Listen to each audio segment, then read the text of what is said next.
where we'll have a solid group as we kind of make our way towards the season.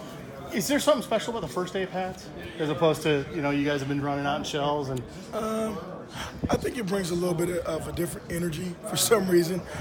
We don't approach the day any different. I mean, I coach these guys the same way I coached them the first day we came out for fall camp.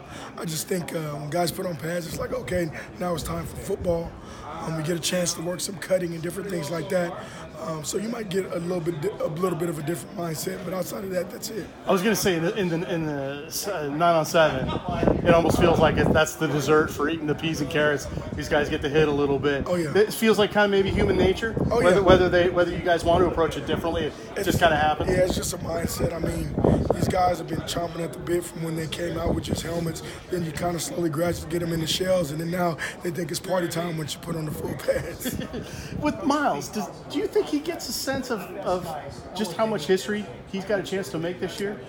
That's a very good question. We don't talk about it. I haven't brought it up one time with him. The big thing that with him I'm concerned with is just kind of continue to help him grow as a complete player. And he's done a great job on the field being a complete player. I think the next step is just becoming more of that leader just for the whole team, because I do think, he cares a lot when it comes to University of Washington football. I just want him to enjoy the senior season. And he certainly doesn't have a problem being vocal. No. So is that just a part of it where the vocal nature and maybe talking and all that stuff maybe starts to carry over into the leadership role? Yeah, I think so. And I think, part of it, as you kind of really get settled into that role as being the older guy in the room, it takes a little bit of responsibility onto your shoulders and understand that now it's your turn to kind of, hold the torch and lead these guys down the tunnel. I was curious, when you guys first recruited Savon, did you guys have in mind that he could be kind of almost a prototypical back in the same way that Miles has been? I mean, they're almost the same size. I know they each think they're faster than the other, but Right. they're both around the same speed. They both have a lot of the similar traits. Did you kind of see that on film when you were recruiting him? Yeah, when I remember watching Savon on film, I think he was going into his 10th grade year, might have been coming out of his 10th grade year. I can't remember exactly. I just knew he was a very, very athletic, dynamic player, and every time he got the ball in his hands, he made something happen. And I just knew I wanted him to be at UW and not anywhere else. But as he's kind of grown and really taken on the thoughts of becoming a true poised, big-time running back, I'm happy with his progress thus far. Yeah. And in terms of Sean, maybe my eyes are deceiving me, but today it seemed like he got a ton of reps. Oh, yeah.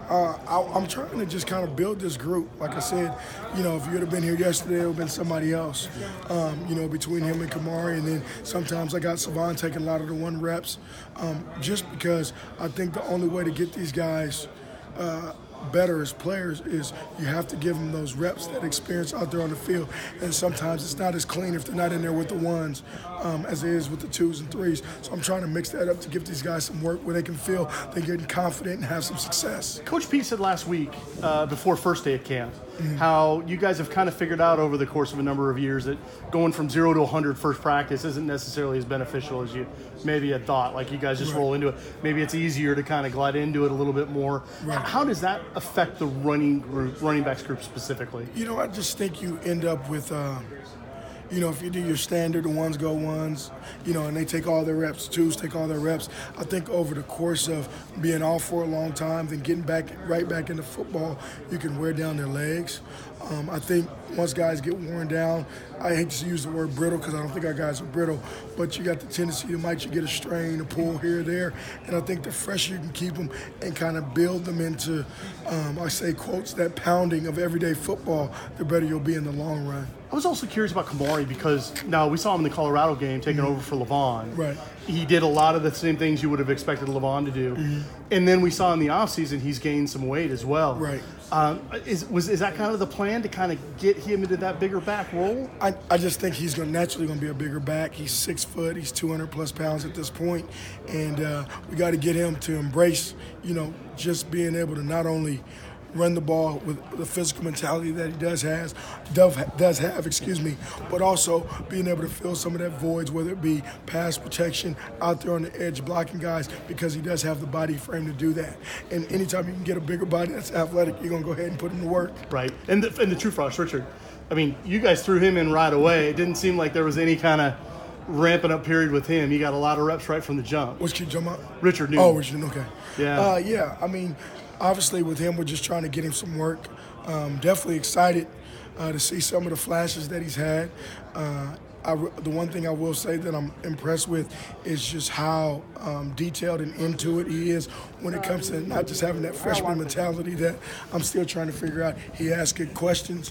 He's focused. He doesn't make a lot of the mental mistakes that you would expect a freshman to make.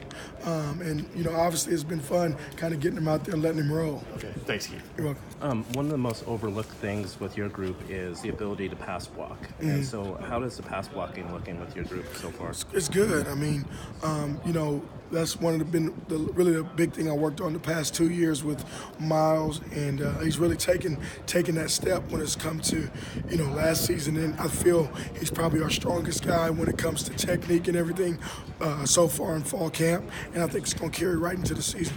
It's a big deal. It's a really big deal. Guys that can't pass block don't play much. Right, and as far as the screen game goes, what is it that you're looking for as far as the running back to be able to be utilized more in the screen game? I wouldn't say what am I looking for. First of all, for me, they need to catch the dang ball. If they can catch the ball when it comes to them, I'm happy there. And then just being really patient and using poise once they do catch it to set up their block so they can get the ball up to the next level. Okay, thanks, Coach. Yep.